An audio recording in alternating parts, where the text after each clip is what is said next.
Okay, hello again in the second chapter. Now, Gulliver has eaten a lot, and he has, of course, problems of natural needs, as you can imagine.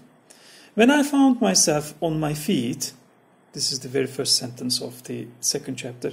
When I found myself on my feet, I looked about me and must confess I never beheld a more entertaining prospect. The country round appeared like a continued garden, and the enclosed fields, which were generally 40 feet square, resembled to many beds of flowers.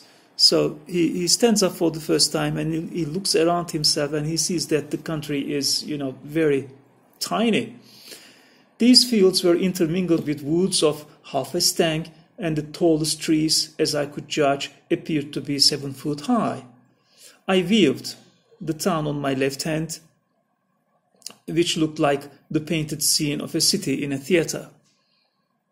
I had been for some hours extremely pressed by the necessities of nature, which was no wonder, it being almost 2 days since I had last disburdened myself. He hasn't, disburdened or discharged his excrements for 2 days, so he's in need of a toilet. But the trouble is, I was under great difficulties between urgency and shame, he says. So, this shows us one important thing. The size, the largeness of your body, the bigness is not always an advantage, because when you are so big, everyone can see you. And he doesn't have a place to hide. He's in front of everybody's eyes in this country. So if he does it in the open, everyone will see it, and it will be a shame for him. If he goes inside, they have made him a small cabin where he can only enter by, bowing down and getting small. So if he goes into that cabin and, discharges his excrement, then it will be very dirty and very smelly. So size turns into his strength, his power and strength, and his large size turn out to be a disadvantage here. The best expedient I could think on was to creep into my house, which I accordingly did, shutting the gate after me. I went as far as the length of my chain would suffer, and discharged my body of that uneasy load. But this was the only time I was ever guilty of some uncleanly an action, for which I cannot but hope the candid reader will give some allowance after he had maturely and impartially considered my case and the distress I was in. When this adventure was at an end, I came back out of my house, having occasion for fresh air, because after doing it in such a small place, he needs fresh air. He goes out. The emperor was already descended from the tower and advancing on horseback towards me, which had like to have cost him dear, for the beast, though very well trained, yet wholly unused to such a sight, which appeared as if a mountain moved before him, reared up on his hinder feet. So the poor horse has never seen something like that before, because he sees a mountain of excrement in front of him, smelly, big. So when the horse runs towards it, this horse is scared, and he rises to his back feet, and he rises his 4 feet. Okay, when he alighted, he surveyed me round with great admiration, but kept without the length of my chain. He ordered his cooks and butlers, who were already prepared, to give me victuals and drink. Well, the emperor is very generous. He orders all his servants to provide Gulliver with some food and drink, which they pushed forward in a sort of vehicles upon wheels till I could reach them. I took these vehicles, soon emptied them all. 20 of them were filled with meat. So they carry the food and drink onto his body by leaning ladders on the side of his body, climb up with the ladders and push wheel boxes towards his mouth. So he takes all the wheel carts and throw down all the food and drink into his mouth.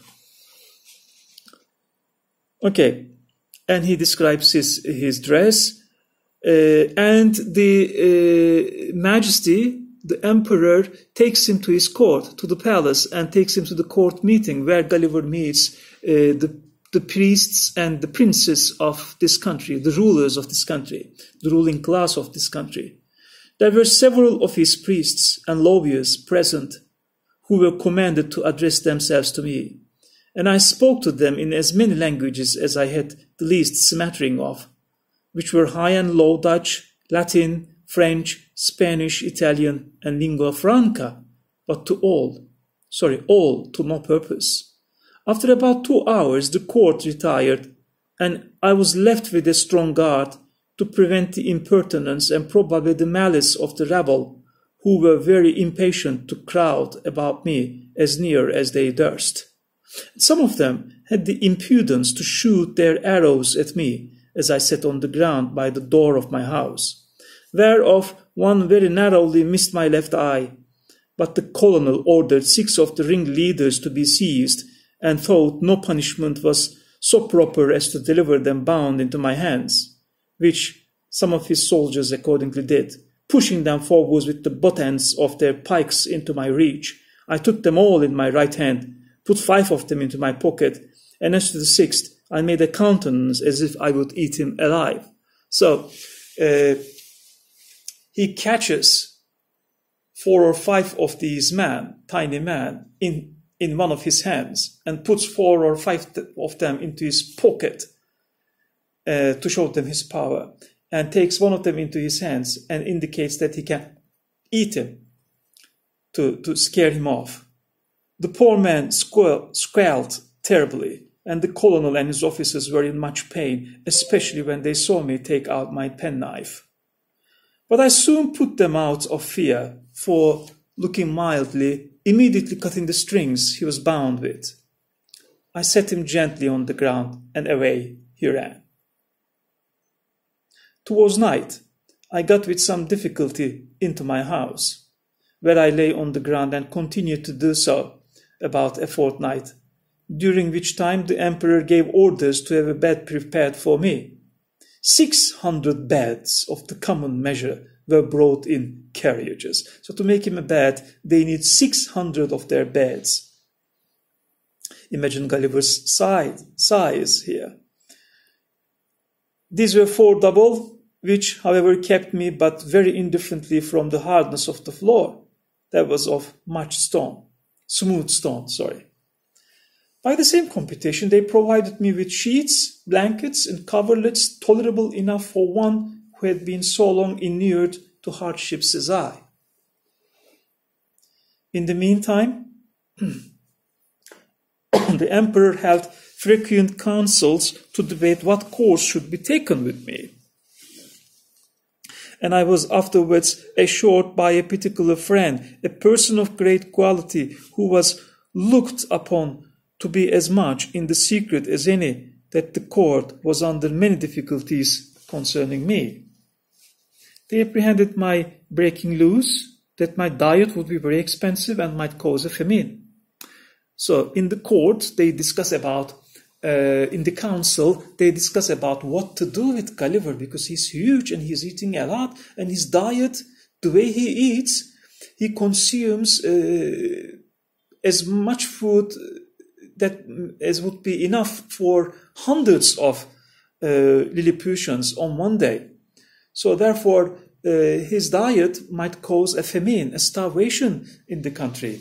So they want to get rid of Gulliver. But however, one of the court members suggests that, and the emperor suggests that they can use him for their military purposes, because they have a neighboring island, and the neighboring island is called Blefuscu, and they are constantly at war with Blefuscu, and they are going to use Gulliver in the army for their military purposes against Blefuscu.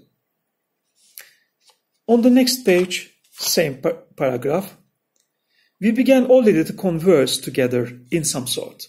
So as I said in the beginning, Gulliver learns their language and is now able to communicate with them at an elementary level in their language. So this is a reversal of the imperialist ideology as we have seen in Robinson Crusoe.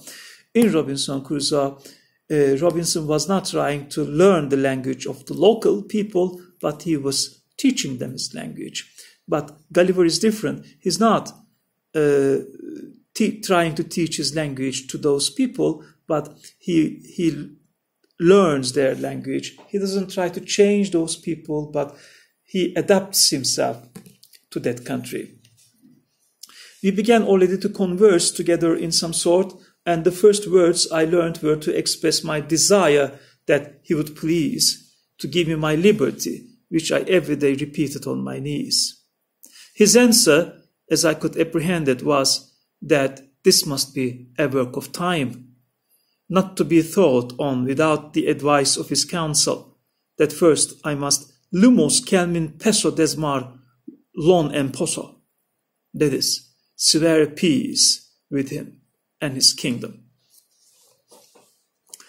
Okay, one day the emperor calls two officers to search Gulliver's pockets, and when they search Gulliver's pockets, they take his possessions and make a list of them, an inventory of his possessions. Okay, here it goes, the next paragraph. Imprimis, in the right coat pocket of the great man mountain, for so I interpret the words Queenbis Flestrin. In this place, they started to call Gulliver Queenbis Flestrin, which means great man mountain. So, one of the basic and major principles of imperialism, which was redefinition, giving a new name, doesn't occur here. Gulliver doesn't redefine the country. He doesn't give them a new name, but he is himself given a name this time, Queenbis Flestrin, a difference and a reverse of the imperialist ideology. Okay, we found only one great piece of coarse cloth, large enough to be food cloth for your Majesty's chief room of state. So they find Gulliver's handkerchief, and they think that this can be a good carpet in, Majesty's room. So his handkerchief will be used as a carpet on the floor. Okay, the next chapter, chapter 3.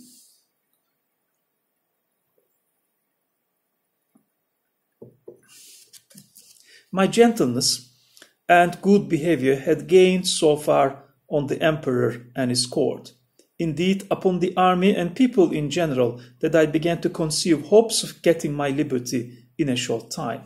He's so gentle and such a good person that people, the local people, begin to trust him so much and begin to like him so much. And by using this sympathy, by gaining this sympathy, he wants to have his liberty, and he always, every day, tells him that he wants to be, liberated. But they want to use him in their military war against Blefuscu.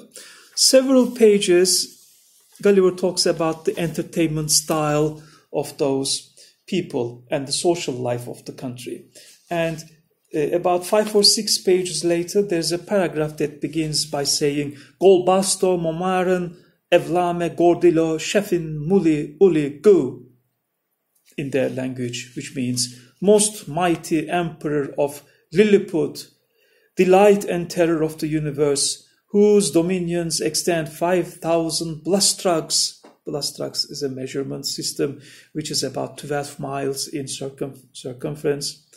To the extremities of the globe, monarch of all monarchs, taller than the sons of man, whose feet press down to the center and whose head strikes against the sun.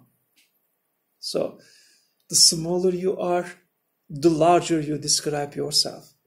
So that such a tiny emperor describes himself as a person whose feet is on the ground and whose head rises to the sun.